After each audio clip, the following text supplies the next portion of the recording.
Okay, so this is Sallie Johnson, and she has some interesting stories for us. Okay, so to start, when were you born? I was born in July 24th, 19, and I'll tell you it's funny right now. I went to the doctor's office that I hadn't been to for a long time, and the young lady there at the desk said, "What's your birth date?" And I just said 7/24/19. She looked at me and she says, "19?" And I thought, and all the old people in the room just laughed because we knew what we was talking about. That was 1919, but she didn't realize.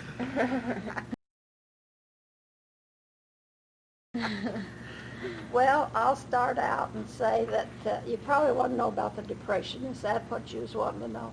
Mm-hmm. Well, that was back when I was in grade school, and I had to walk. I lived in the country. I'm a farm girl. I lived in the country, and I had to walk 2 miles to school. And sometimes I rode my pony, and then sometimes my daddy took me in the buggy because it was too bad to walk. And there was a group of us kids that walked back and forth. And there was an elderly lady that was on the way home, and twice a week she had cinnamon rolls, and we could smell them by the time we left the school till we got to her house.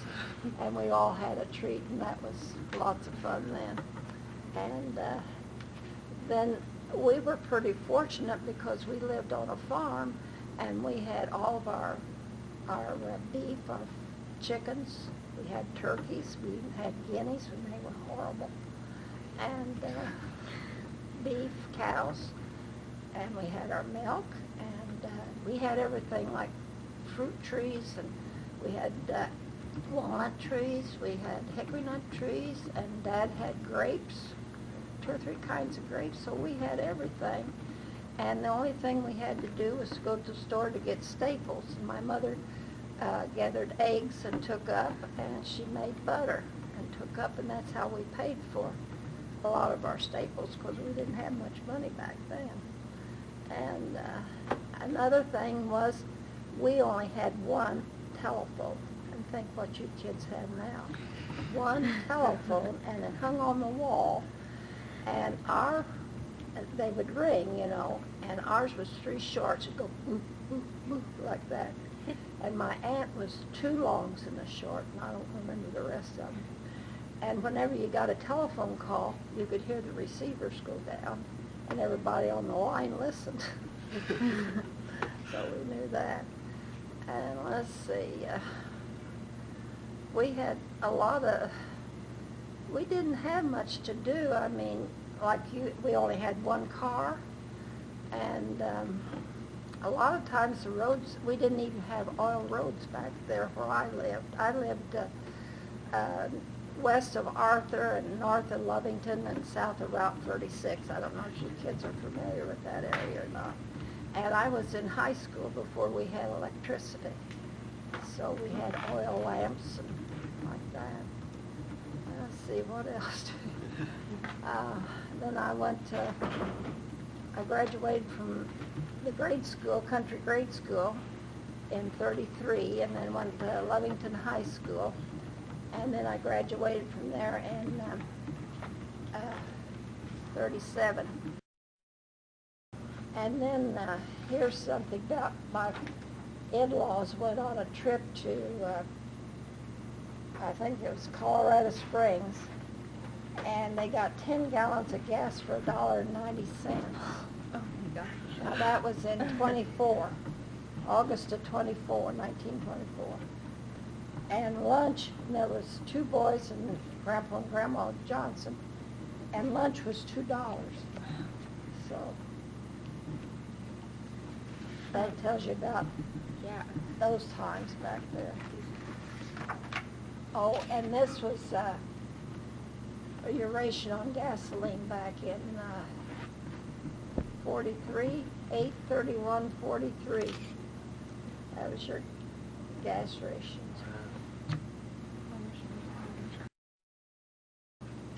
Did Grandpa ever tell stories about how, because you grew up on a farm, which I think was a different experience than Grandpa living in, Effingham, the city.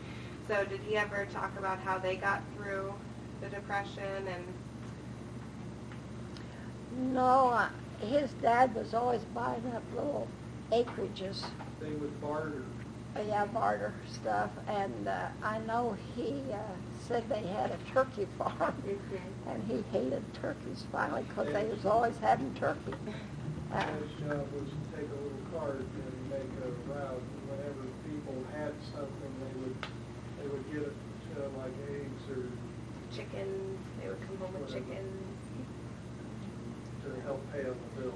I can remember my mother had it was a metal case, and I think it held 4 dozen eggs, and she'd send it to Chicago to her niece to help them out, and then because they were in bad shape up in the Chicago area. So I remember that was one thing. And, I don't know. We didn't do too much. One thing we did a lot, my mother was noted for her homemade ice cream, and that back then you had Turner Crank, and we'd have a whole bunch of people in to have that, and that was a lot of fun. And like with me, I had 2 cousins, and then there was another boy close by, and we got on our horses and we'd pack a lunch, and that was our entertainment, was to ride all over the county. So, but we didn't have anything like you do now.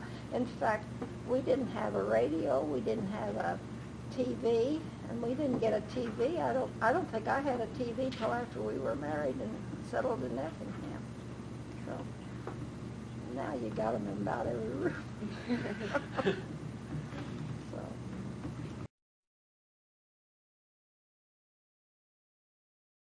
And this was our yearbook, and there was 26 in the class, and it was noted in the paper that I read, that I found that that class, the majority went away to college, and 4 of us went to Milliken.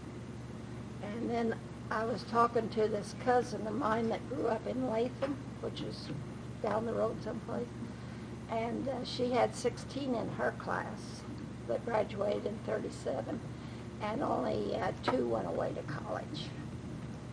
Now where else do you want me to go? Then, after I left, graduated from Lovington, then I went to Milliken, and I lived at Aston Hall, and I wanted my son to take me by there today to see if, because I haven't been up there for years. I wonder if Aston Hall is still there. That's where I lived, in Aston Hall. Yeah. And you know what? The rooms there in Aston Hall were huge. We even had big closed closets and our desks and everything.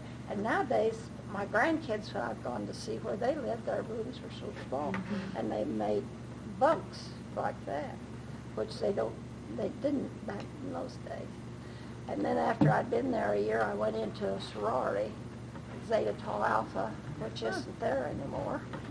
And then I lived at the house, at the sorority house. Oh, I could show you something else. Oh, here, you kids might like it. Our favorite place when we was in school was to go to the Blue Mill. Is the Blue Mill still around in Decatur? I don't think so. I think my grandpa talked about it. Yeah.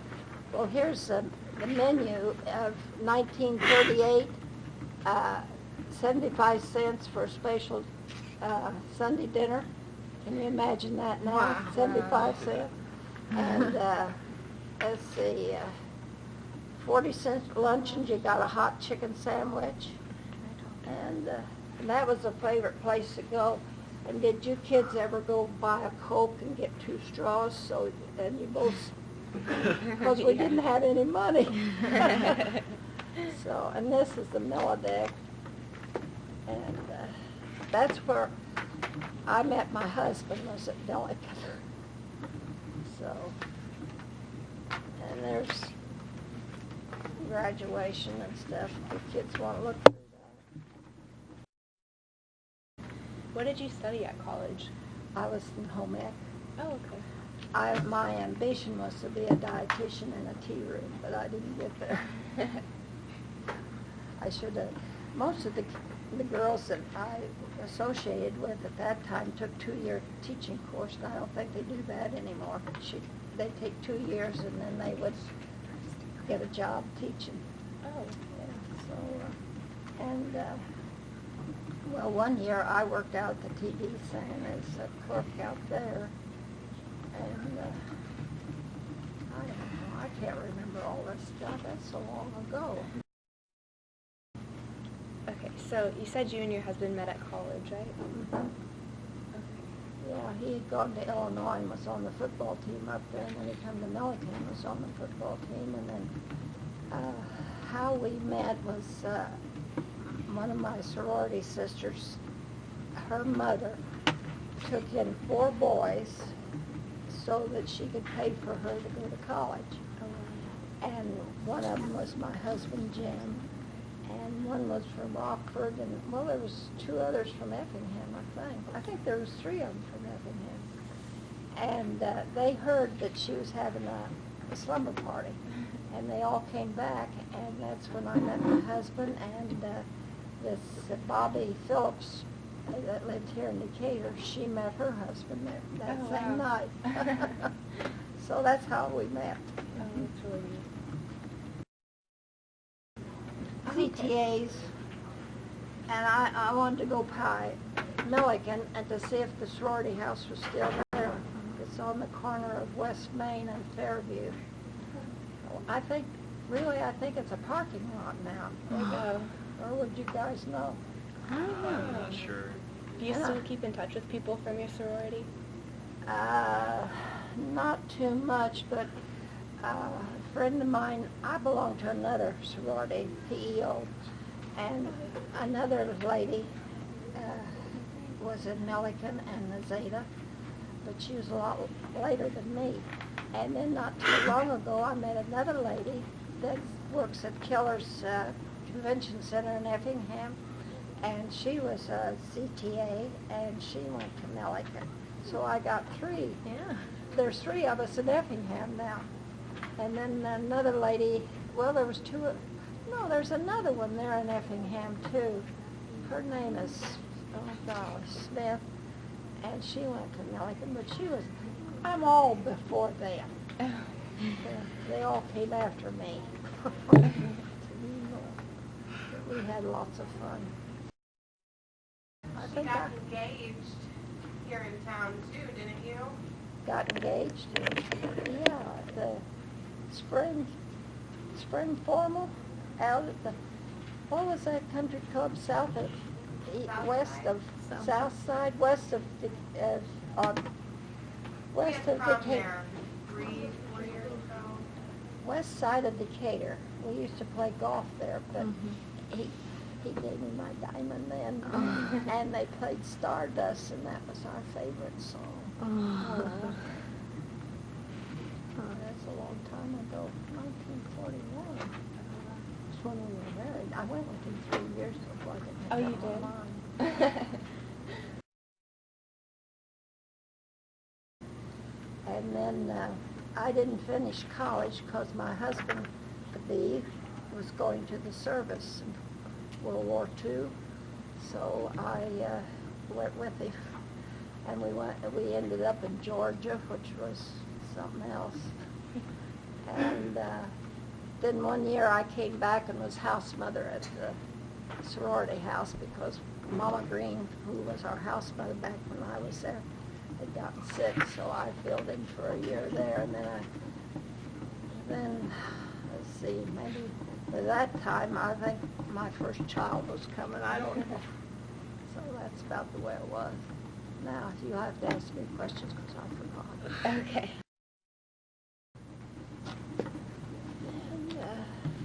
And, then let's see, in 42 I think it was. No, I wasn't right. I don't know, but he went off. He was overseas, and then he came back, and then it was in 47 I think that he came back. And then we settled in Effingham, and he was a funeral director there, and that he was a third generation, and my son now is the fourth generation, and my grandson's going to be the fifth generation. So that's my history. Of course, I belong to a lot of things. Garden club and all that stuff.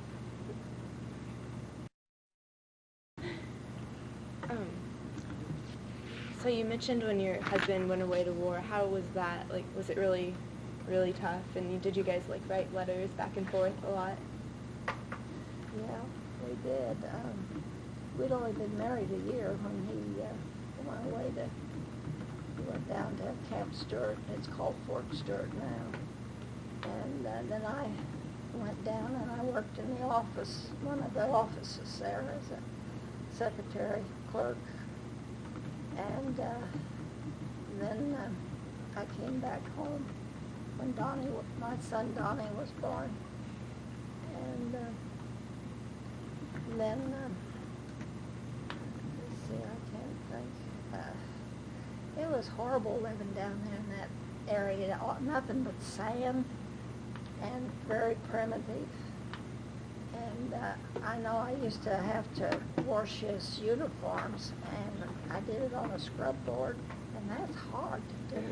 Think what, now, we didn't have laundry mats and stuff like that.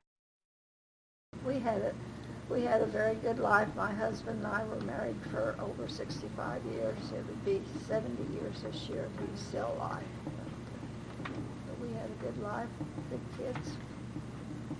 12 grandkids and 12 greats, so that's pretty good. If I didn't do anything else, I think that's something. Yeah, that's great.